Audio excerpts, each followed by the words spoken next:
하나님 감사합니다. 24년도 추수감사주일 아침이 밝았습니다. 여기까지 인도하신 하나님을 찬양합니다. 또 남은 날들도 도와주실 줄을 믿습니다. 1년 안에 예배하며 하나님께 헌신하며 달려온 성도들에게 감사절 예비하신 말씀의 은혜를 주시고 삶의 풍성한 은혜를 부어 주시옵소서. 살다 하나님 주시는 은혜를 누리고 싶습니다. 감사로 금년 끝까지 마칠 수 있게 도와주시옵소서. 예수님의 이름으로 기도합니다. 아멘. 네, 잘 오셨습니다. 오늘 추수감사주일 되었습니다. 말씀은 시편 138편 1절로 8절입니다. 하나님 감사합니다 라는 제목으로 말씀을 나누겠습니다. 우리 제목 있는 이 PPT 이미지가 청교도들이 네덜란드에서 또 영국 지나 미국에 정착해서 인디안들하고 첫 추수감사주일 지키는 모습입니다. 인디안들하고 같이 그래서 이게 첫 감사해요 저 기도드리는 모습인데 우리도 이런 마음으로 예배하는 주일이 되어지면 좋겠습니다. 시편 138편 다윗의 시라 이렇게 적혀져 있는데 다윗의 권위를 빌려서 이스라엘들이 이렇게 찬양하면 좋겠다라는 그런 의미가 담겨져 있습니다. 1절에 이렇게 적혀져 있죠. 내가 전심으로 주께 감사하며 전심으로 내가 1인칭이죠. 1인칭으로 시작했는데 마지막은 공동체의 노래로 바뀌게 되어져 있습니다. 그러니까 감사는 뭐냐면 내가 시작했다가 다른 이들에게 전이가 일어나는 것이죠. 그리고 나중에 공동체가 부르는 그런 찬양으로 바뀌게 되어져 있습니다. 여러분의 감사가 여러분으로 시작하여 다른 분들에게 이렇게 퍼져나가시면 좋겠습니다. 전심으로 이렇게 적혀져 있는데 138편을 한마디로 요약하면 전심으로 부르는 구원의 노래입니다. 전심으로 부르는 구원의 노래. 여기서 전심으로라는 이 한 단어가 많은 걸 함축하고 있습니다. 신명기의 애절한 마음이거든요. 이 신명기는 두테로놈이라 그러죠. 말씀들. 이 모세가 죽기 전에 느보산 앞에서 죽지 않습니까? 이제 말씀을 계속 설교를 하잖아요. 그 설교의 이 포인트가 뭐냐면 전심으로 하나님을 붙잡고 살라는 거예요. 전심으로. 그래서 전심으로라는 단어가 나올 땐 신명기에 이 모세의 애절한 마음이 담겨져 있습니다. 그래서 이 신명기 1장에서 6장 그 마음이 담겨져 있는데요. 6장을 보면 이렇게 말씀합니다. 너희 하나님 여호와께 너희에게 가르치라고 명한 율법 규례 너희가 건너가서 차지할 땅에서 행하라. 근데 이걸 어떻게 하냐면 마음을 다하고 뜻을 다하고 힘을 다하여 내 하나님 여호와를 사랑하라. 이게 전심이에요. 그래서 마음을 다하고 뜻을 다하고 힘을 다해 하나님을 사랑하는 거. 여러분 이게 전심입니다. 그래서 이 전심으로 하나님께 감사하래요. 감사. 그런데 누구 앞에서? 신들 앞에서. 이 신은 우주 속에 있는 그런 우상 잡신들이 아니라 세상 왕들을 얘기합니다. 이 당시에는 왕이 신과 같았죠. 그래서 이 신들은 이방 왕들을 얘기하는 거예요. 너희가 전심으로 이방 왕들 앞에서 하나님을 찬양하는 그런 믿음 갖고 살면 좋겠다. 추수감사주일이 될 때마다 고민이 있습니다. 어떤 고민이 있냐면요. 정말 감사할 게 있는가? 1년을 뒤돌아보는데 근데 감사절은 됐어요. 어떻게 해요? 밤새도록 감사를 묵상해야 되는 거죠. 어떻게 합니까? 감사를 짜내는 거죠. 그래서 짜내서 감사라도 적어봐요. 근데 어쩔 때는요. 감사를 적을 수 없는 형편이 있을 때가 있습니다. 어떨 때 그래요? 불의한 일을 만날 때. 금년에는 감사를 하고 싶은데 집안에 안 좋은 일이 있어요. 억울한 일을 만났습니다. 아니면 굉장히 불편한 감사가 나올 수 없는 처지에 놓일 수 있잖아요. 그럼 우리 클 때는 나이 드신 목사님들이 저도 할아버지 목사님이었거든요. 그럼 이렇게 말씀하십니다. 억지로라도 감사해봐. 억지로라도. 그래서 추수감사주일 되면 감사할 형편이 아닌데 감사하라 그러니까 교회 오고 억지로 감사를 적어보는 거죠. 근데 실제로는 감사가 안 나와요. 이런 분들도 있잖아요. 여러분 오늘 추수감사절을 드려야 되는데 진짜로 감사가 넘치는 분도 있지만 좋은 일이 많아서 기도에 응답이 있어서 너무 잘 돼갖고 어떤 분은 너무 힘들어요. 힘든 정도가 아니라 죽을 것 같아요. 근데 감사할 수 없는 상황이죠. 근데 감사를 하래요. 이거 어떻게 합니까? 교회 안에는 이런 분들도 계시지 않겠습니까? 누가 감사하고 웃고 있으면 감사할 수 없는 처지에 있는 사람은 이게 불편해요. 교회 오는 게 싫어요. 이럴 때 어떻게 해야 되는가? 오늘 내가 전심으로는 바로 이 상황을 얘기하고 있는 거예요. 이스라엘 백성이 시편 130편을 언제 불렀냐면 바벨론 포로 때 불렀다는 거예요. 바벨론 포로 때 종으로 포로로 잡혀가서 정말 종살이하고 감사할 일이 없잖아요. 왕족들은 전부 내시가 되었습니다. 다니엘도 내시예요, 여러분. 잡혀가자마자 내시가 되어 왕족들은 다 내시가 되었어요. 그 다음에 부유한 자들은 종이 되었고 또 못 배우고 너무 가난한 사람들은 잡아가지도 않았어요. 왜냐면 데리고 가봐야 뭐 가리켜서 효과가 없다는 거죠. 똑똑하고 있는 자들만 다 잡아가갖고 여러분 종을 만들어놨는데 거기서 하나님께 감사하래요. 감사가 나오겠냐고요. 그런데 감사할 수 있는 이유가 무엇인가? 여러분 지금 모세가 이스라엘 백성들에게 가나안 땅 들어갈 때 주는 말씀이잖아요. 그럼 뭐예요? 언약이죠. 아직 이루어지진 않은 언약이고 예언의 말씀인 것입니다. 살다 보면 죽을 일, 어려운 일을 만날 때가 있어요. 정말로. 그런데 그럼에도 감사할 수 있는 이유는 뭐냐면요. 시편 136편에 그게 잘 나와 있거든요. 시편 136편에 보면 억울한 일이 되게 많아요. 그래서 25절을 보면 모든 육체에게 먹을 것을 주신 이에게 감사하라. 뭐 이렇게 나오고 뒤에 앞에는 하나님이 뭐 행하신 많은 일들이 있어요. 이유가 뭐냐면 하나님의 이 예언 안에 우리가 들어가 있다는 것이죠. 그럼에도 불구하고 지금은 살기가 되게 힘들고 어려운데 내가 하나님의 언약, 말씀 안에 들어가 있다는 거예요. 그 말씀이 예수님이시죠. 그래서 요한의 신학은 뭐예요? 앵크라이스트. 예수 안에 있다는 거예요. 여러분이 어려가지고 힘들고 어려울 때 있을죠. 그럼에도 불구하고 부모님 안에 같이 있는 거죠. 부모님이. 그게 감사하다는 거예요. 그래서 부모님이 야 네가 중학교 가면 이런 일을 할 거야. 대학교 가면 이런 일을 할 거고. 그게 뭐예요? 힘들지만 그 언약 안에 내가 있고 언약을 붙잡으라는 거예요. 기쁘고 즐거울 때만이 아니라. 그래서 여러분이 살다가 바벨론의 포로가 되고 죽을 일을 만날 때에도 끝까지 내 마음으로 하나님 붙잡아야 되는 이유는 뭐냐면 그래도 하나님의 언약이 아직 있다는 것이고 하나님의 예언이 아직 남아 있다는 것이고 내가 그 안에 있다는 거예요. 그래서 때가 되어지면 하나님께서 그 언약을 이루실 거라는 걸 전심으로 붙잡는 것이죠. 그래서 시편 138편은 이사야서 66장까지 있잖아요. 이사야서 46장부터 60장까지의 내용을 가지고 이 근본 사상으로 시편 138편을 적은 것입니다. 그래서 이사야서 말씀을 보면요. 40절에 너희 하나님이 이르시되 너희는 위로하라 내 백성을 위로하라 이렇게 말씀하세요. 그리고 말씀하시면서 하나님이 뭐라 그러냐면 야 레바논엔 땔감도 부족하겠고 그 짐승들은 번제에도 부족할 것이라 그의 앞에는 모든 열방이 아무것도 아니라 그는 그들을 없는 것 같이 빈 것 같이 여기시느니라. 그러니까 하나님은요 여러분 레바논의 땔감이 부족하고 그 다음에 번제로 드릴 짐승이 부족할지라도 하나님께서는 그 빈 것들을 채우신다는 것이죠. 그래서 하나님은 21절 땅의 기초가 창조될 때부터 너희가 깨닫지 못하였느냐. 하나님께서 세상을 창조하셨다는 거죠. 그러면서 이 거룩하신 이가 그런즉 너희가 나를 누구에게 비교하여 나를 그와 동등하게 하겠느냐 하시니라. 너희는 눈을 들어 누가 이 모든 것을 창조하였나 보라. 주께서는 수요대로 만상을 이끌어내시고 그들의 모든 이름을 부르시나니 그의 권세가 크고 그의 능력이 강함으로 하나도 빠짐이 없느니라.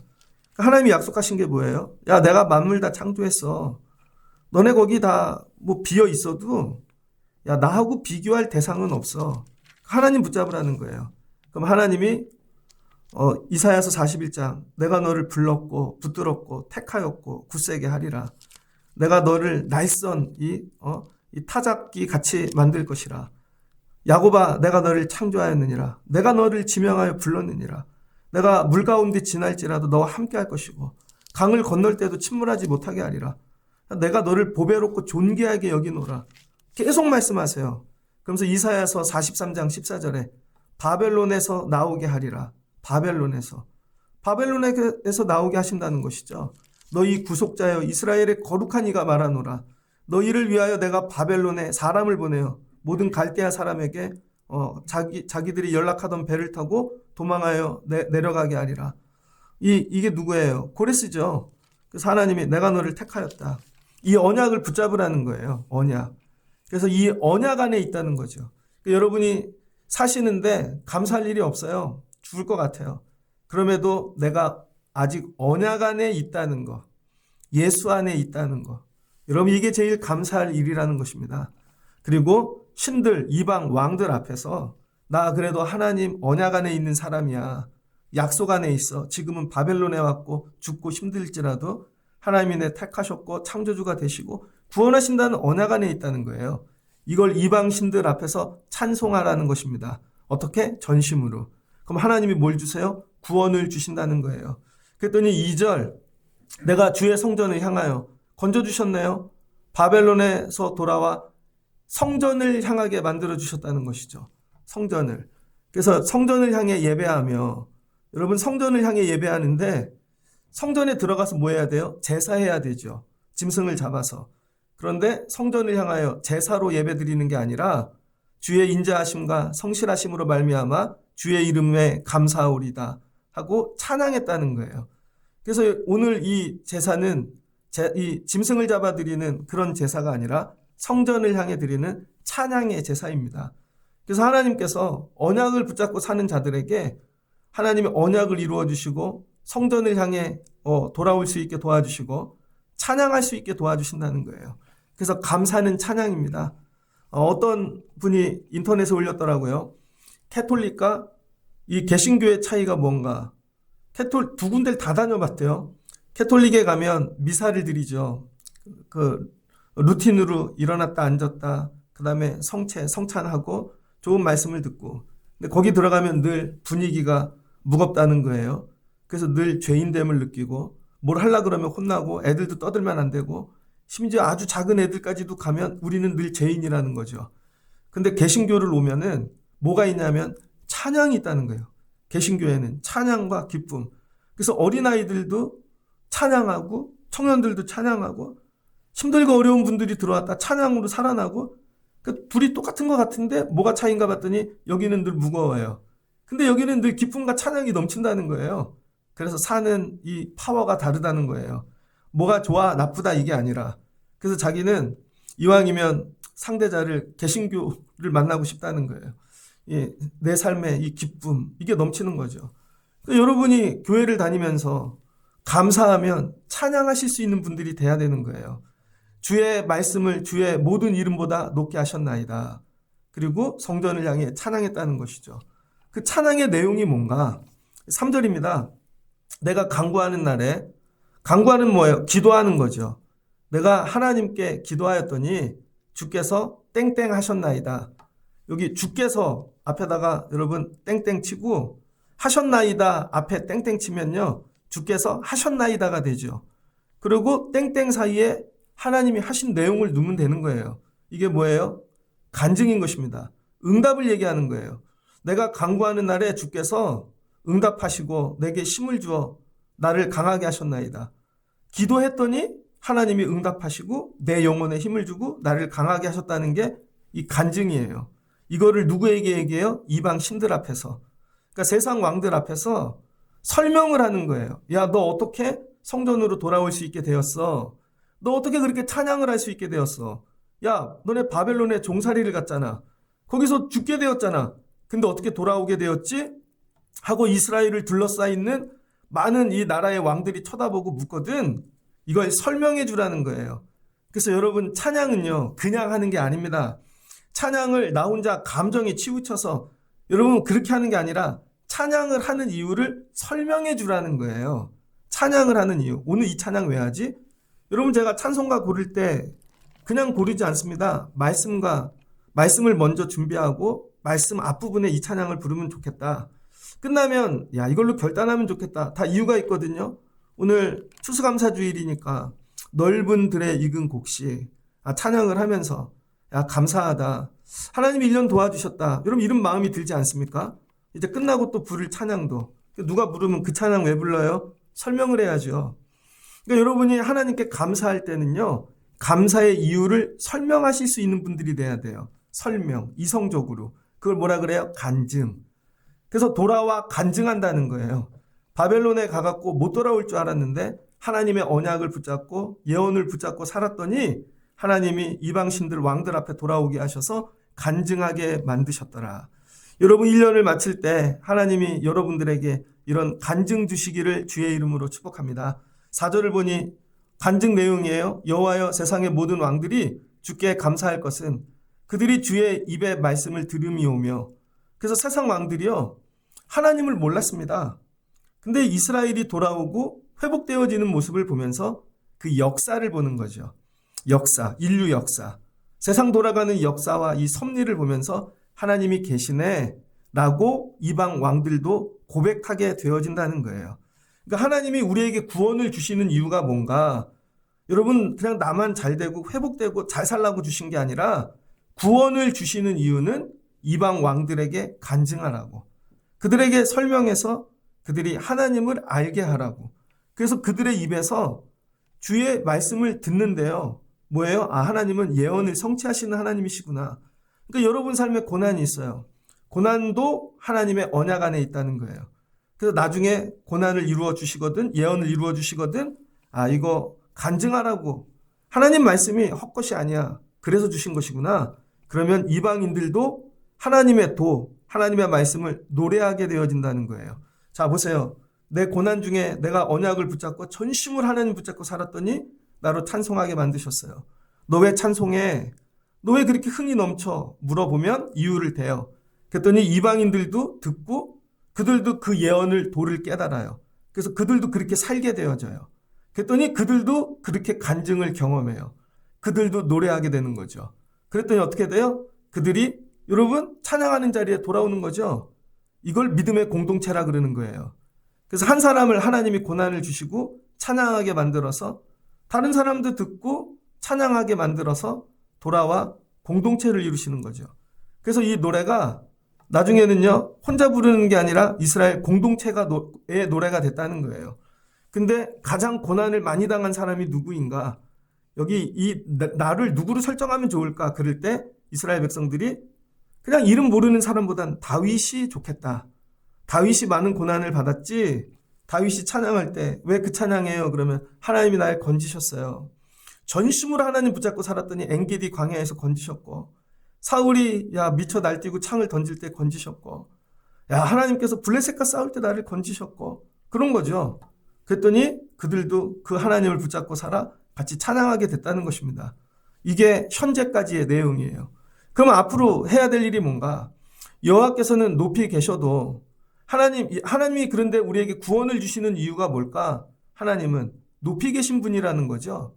하나님 여호와는 높이 계신데요. 이건 높다는 건 뭐냐면 자리가 높다, 계급이 높다 이런 뜻입니다. 여러분 제가 종이에요. 살 길이 없습니다. 근데 하나님이 왕이세요. 그럼 왕이신 하나님이 쟤 좀 살려줘, 쟤 좀 풀어줘, 빚을 탕감해줘. 높은 사람이 여러분 그의 말씀으로 일을 해요. 그럼 그 말이 뭐가 돼요? 그 높은 자의 손이 된다는 거예요. 손. 그래서 그 손으로 일하신다는 것이죠. 이사야 60장입니다. 이사야 60장 21절에 이렇게 말씀하고 계십니다. 내 백성이 다 의롭게 되어 영원히 땅을 차지하리니 그들은 내가 심은 가지요 내가 손으로 만든 것이로되 나의 영광을 나타낼 것인지요. 하나님 뭐 하셨대요? 하나님 백성들을 다시 거룩하게 만드신대요. 새벽 이슬같이. 그런데 이게 주의 손으로 했다는 것이죠. 주의 손. 그 작은 자가 1000명을 이루겠고, 여러분 작은 자는 누구예요? 전심으로 하나님 붙잡고 사는 그 한 사람. 근데 여러분 이 사람이 1000명이 되어진대요. 이런 사람들이 몰려온다는 것이죠. 그 약한 자가 강국을 이룰 것이라. 때가 되면 나 여호와가 속히 이루리라. 높으신 하나님이 하신다는 거예요. 세상 왕보다 높으신 하나님이 하시면 된다는 거예요. 그래서 그의 손으로 하신다는 얘기입니다. 그의 손으로. 그래서 내가 환난 중에 다닐지라도 주께서 나를 살아나게 하시고 주의 손을 펴사 주의 손으로 그 높으신 하나님의 손으로 다 하신다는 거죠. 내 원수들의 분노를 막으시며 주의 오른손이 나를 구원하시리이다. 그래서 이제 내용이 미래로 바뀝니다. 오늘 바벨론에서 돌아왔어요. 그런데 이스라엘에 들어왔더니 성전은 무너졌고 주변의 사마리아 주변의 다른 왕들은 예루살렘 성전 재건을 반대합니다. 왜냐하면 성전을 재건하고 나면 또 야 니들이 왕을 세우려 그러나 보다 반역할까 봐 또 쳐들어오면 그걸로 죽게 될까 봐 성전 짓는 일들을 방해하고 또 여러분 거기서 힘든 일들이 남아 있잖아요. 그런데 내 삶 속으로 내가 들어갈 수 있는가? 이전에 바벨론에서 도우셨던 하나님, 전심으로 붙잡고 살았더니 예언을 이루신 하나님이 믿어지면 지금 내 삶에 남아있는 문제들 속으로도 그 역사 속으로 내가 들어갈 수 있다는 것입니다. 그 역사 속으로. 군대에서 하나님을 경험했어요.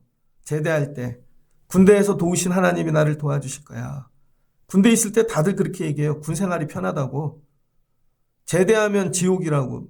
설마 군대가 지옥이지. 제대했더니요, 사회생활이 더 어려워요. 제가 지난주에 영상 하나를 봤습니다. 복원하는 영상이 있더라고요.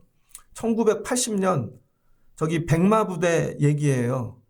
백마부대. 거기에 하사관들, 그때 하사관들이 별로 없었는데 하사관들을 막 세우는 때인가 봐요. 주임상사라는 분이 나오는데 30년 군 생활을 했더라고요. 1954년인가 6.25 끝나고 들어가서 84년도까지 그럼 30년을 했더라고요.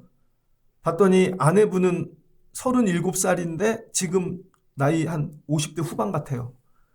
야, 이거 시골에서 하사관으로 사는데요. 짠하더라고요. 그런데 전역하면 어떻게 살지? 하사관도 전역하잖아요.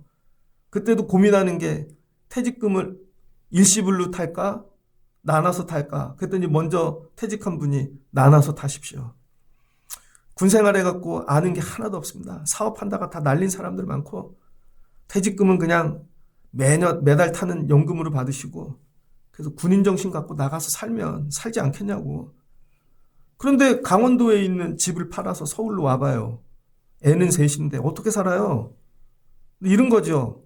군대에서 간첩도 만나봤고 죽을 일도 만나봤고 기도하다 하나님이 도우신 은혜를 경험했어요.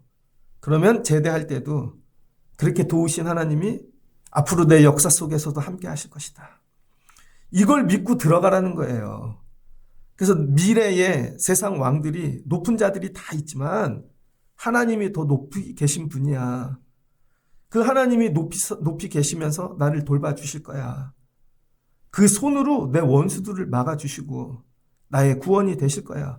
하고 뭐예요? 역사 속으로 들어가라는 거예요. 그러니까 오늘 추수감사절을 지나며 여러분이 전심으로 주님을 다시 붙잡길 주의 이름으로 축복합니다. 전심으로. 그리고 어떻게 이렇게 찬양하게 되었지? 그럼 설명해 주세요. 그게 간증이고 감사의 내용이에요.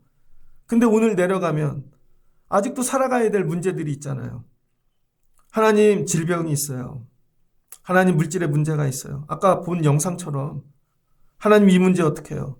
주의 손으로 하신다는 거예요. 주님이 오시면. 이걸 믿고 역사 속으로 들어가라는 거예요. 역사 속으로. 그러면 여호와께서 나를 위하여 보상해 주시리이다.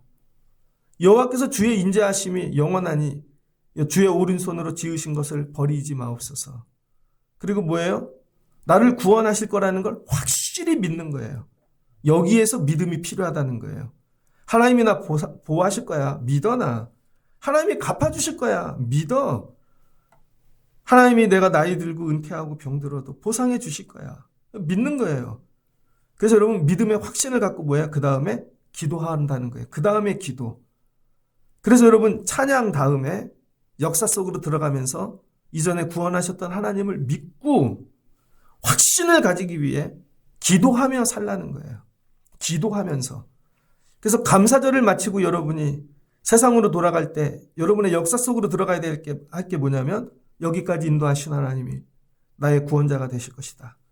아무리 큰 사람들, 세상 원수를 만나도 하나님이 더 높이 계시고 구원의 손으로 인도하실 것이다.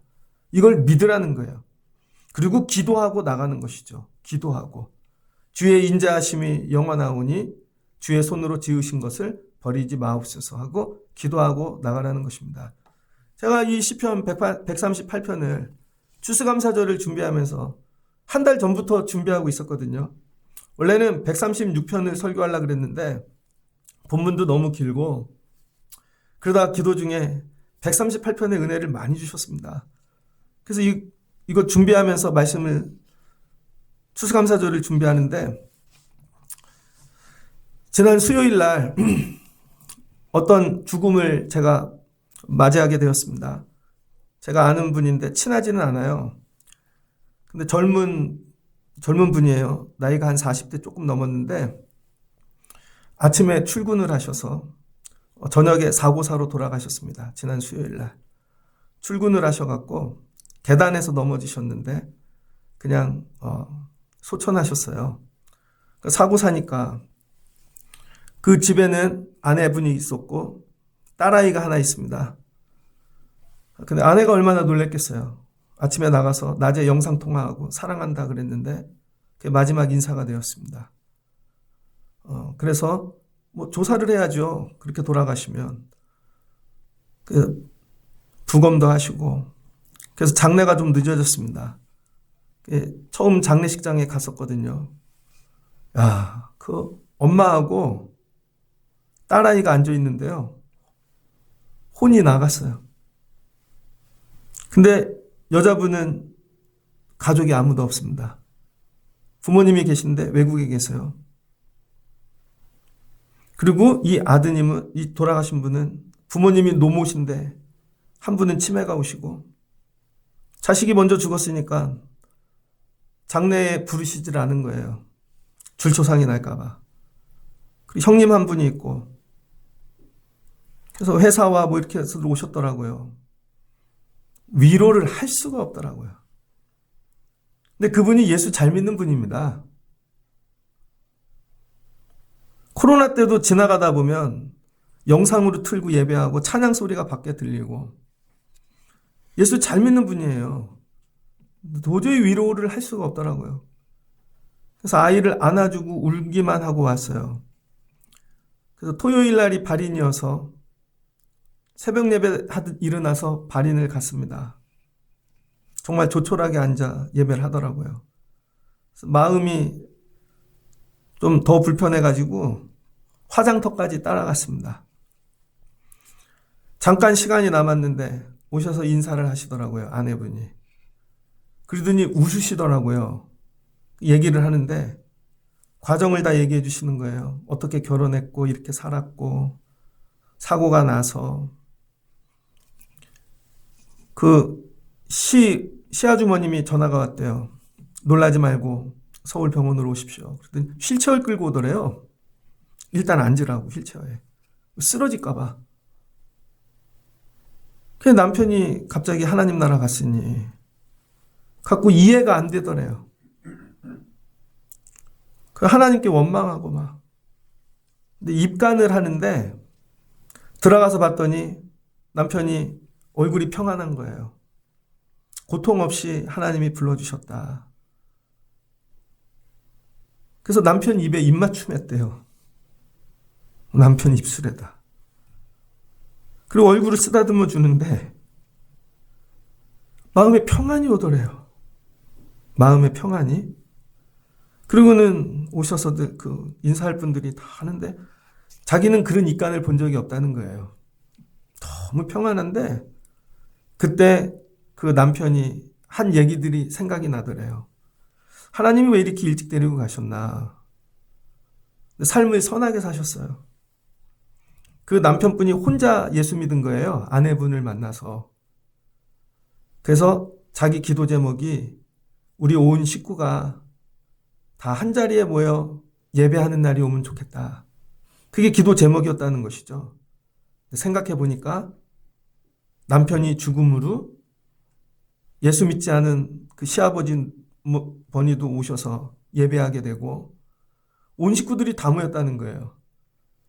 기도는 자기네는 건강하게 잘 돼서 그런 일을 소망했지만 하나님이 우리 오빠를 이렇게 사용하셨구나. 그게 고백되어지더래요. 하나님의 섭리구나. 그 다음에 하시는 말씀이 만약에 제가 지금 이 믿음이 없었다면 저는 못 견뎠을 거예요. 그 전에 이런 믿음을 주신 하나님께 감사하다고. 이게 믿음은 그러니 이런 믿음이 없는 사람들은 어떻게 살까? 근데 화장을 하는데요. 그 옆에 대학교 조금 재원이만한 청년이 죽었어요.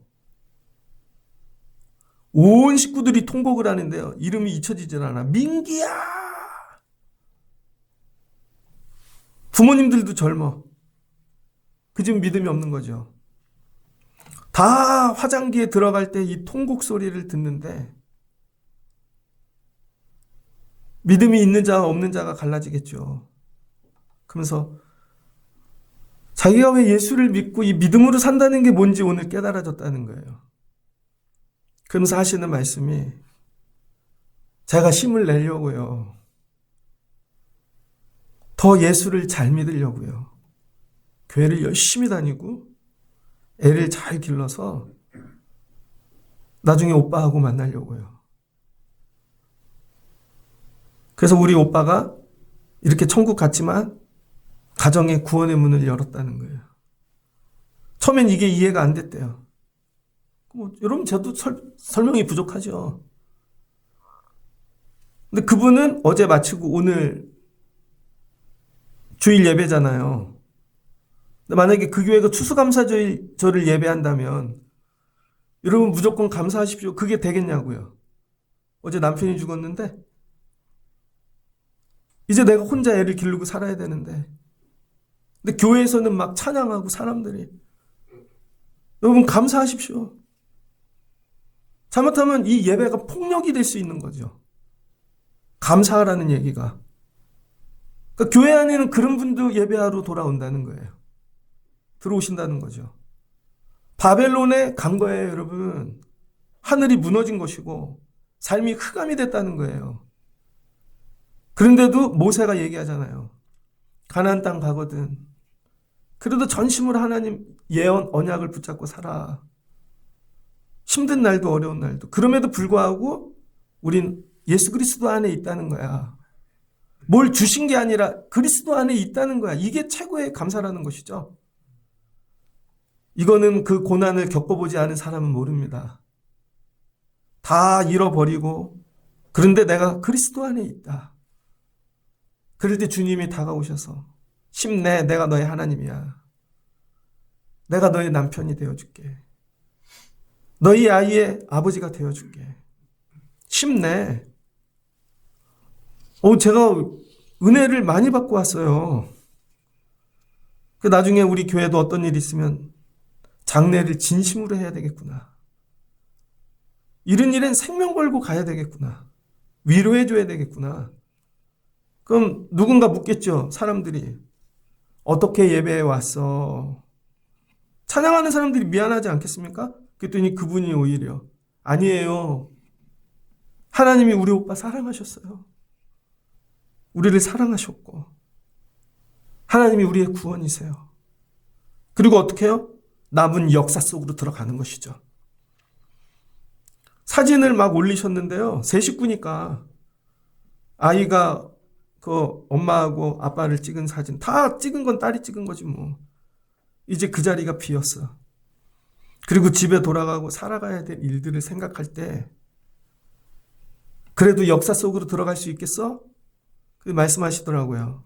열심히 살려고요. 최선을 다해서. 이거예요, 여러분. 그게 감사라는 거예요.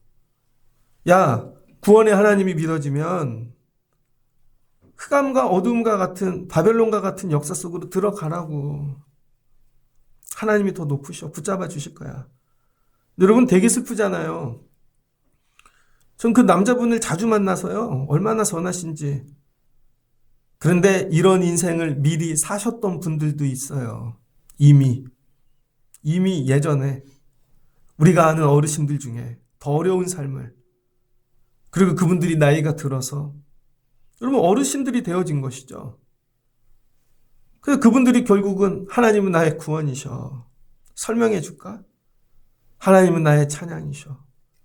이걸 믿고 기도하고 버티고 왔다는 거예요.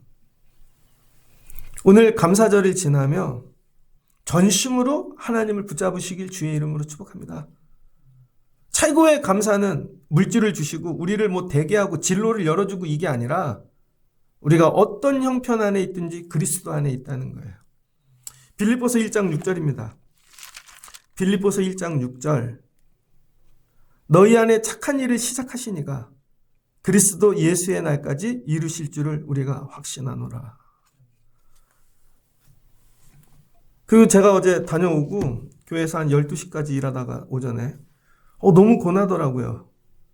집에 가서 기절했습니다. 잠깐. 전화들이 너무 많이 오셔서 무음으로 해놓고 잠이 들었는데도 성령께서 깨우시더라고요. 빨리 일어나. 봤더니 전화가 너무 많이 왔어요. 봤더니 다 교회 성도 어르신들이 오셔갖고 교회를 섬기고 보면서 제가 그렇지 내가 하는 게 아니지. 다 하나님이 하시는 거지. 하나님 저도 구원의 하나님 더 잘 붙잡고 살게요. 역사 속으로 들어갈게요. 힘들고 어려운 일이 있어도 여기까지 도우신 하나님 붙잡고 살게요. 이거 확실히 믿고 기도하면서 나갈게요. 주의 오른손으로 지켜주실 것을 믿습니다. 그리고 그 가정을 축복하는 거예요. 하나님 도와주세요. 하나님 도와주세요. 말씀을 정리하고자 합니다. 여러분, 하나님이 저와 여러분 늘 풍성하고 넉넉하고 있어서 감사하라는 게 아니에요. 바벨론 가서도 할 수 있으라는 거예요. 그 이유는 그럼에도 불구하고 내가 그리스도 안에 있다. 이게 예언이라는 거예요. 예언. 내가 하나님의 언약 약속 안에 있다. 하나님 이거 반드시 이루실 것이다. 그리고 이루어 주시고 성전으로 인도해 주시거든. 설명하라는 거예요. 간증하고 찬양하고 그리고 다시 여러분의 흑암, 어두움, 역사 속으로 들어가는 거예요. 그럼 하나님이 지키시고 인도해 주시고 도와주실 줄을 믿습니다. 여기까지 인도하신 하나님께 감사하면서 남은 2달 또 여러분 삶 속으로 역사 속으로 하나님 붙잡고 들어가세요. 그럼 하나님이 여러분에게 약속하신 언약들을 세월이 가며 다 이루어 주시고 보상해 주시고 여러분의 하나님이 되어지실 줄을 믿습니다. 이런 추수감사절 되시길 주의 이름으로 축복합니다. 같이 기도하겠습니다. 좋으신 하나님 감사합니다. 하나님 이스라엘 백성들이 예루살렘 성전이 무너져 바벨론의 포로로 잡혀갔습니다. 거기서 회복한 일은 성전이 없어졌네요. 그래서 모세오경 토라를 다시 읽고 신명기를 읽어가는 것입니다. 전심으로 그래도 하나님 사랑해라. 그럼 들어가도 나가도 복을 주신다는 말씀을 붙잡았습니다. 전심으로 하나님 붙잡았더니 하나님이 일하셔서 예루살렘 성전으로 돌아오게 하셨습니다. 들어가기 전에 찬양으로 하나님께 예배합니다. 그랬더니 사람들 이방 신들이 듣고 야 너네 어떻게 돌아오게 됐어? 찬양하게 됐어. 간증합니다. 찬양의 이야기를 설명합니다. 하나님 붙잡고 기도하고 간구하였더니 여기까지 인도하시더라. 그랬더니 이방 신들도 그 언약의 예언의 말씀을 믿고 여호와를 찬양하는 무리들이 되어집니다. 하나님이 우리에게 고난을 주신 이유, 눈물을 주신 이유, 하나님 붙잡으라고, 그래서 간증을 만들라고, 그래서 하나님 모르는 자들로 하나님께 돌아오게 만들라고 사명을 위하여 주신 이 고난인 줄을 믿습니다. 그리고 또 남겨진 삶, 이 흑암과 같은 어두움으로 역사 속으로 들어가는 것입니다. 여기까지 구원하신 하나님이 앞으로도 구원해 주실 것이다. 남은 예언 언약을 이루어 주실 것이다. 그리고 기도하고 들어가면 하나님께서 반드시 감사로 마치게 도와주실 줄을 믿습니다. 오늘 감사할 것이 많은 성도들도 있죠. 그러나 감사할 수 없는 성도들, 눈물, 애통함을 주님이 아시고 그래도 그리스도 언약 안에 있다는 걸 깨닫게 도와주시고 힘을 내어 믿음으로 기도하며 살아가게 도와주시옵소서. 그럼 하나님께서 돌아오게 하시고 회복을 주시고 찬송할 수 있게 도와주실 줄을 믿습니다. 이런 감사절을 모두가 누리는 귀한 날 되게 하여 주옵소서. 예수님의 이름으로 기도합니다. 아멘.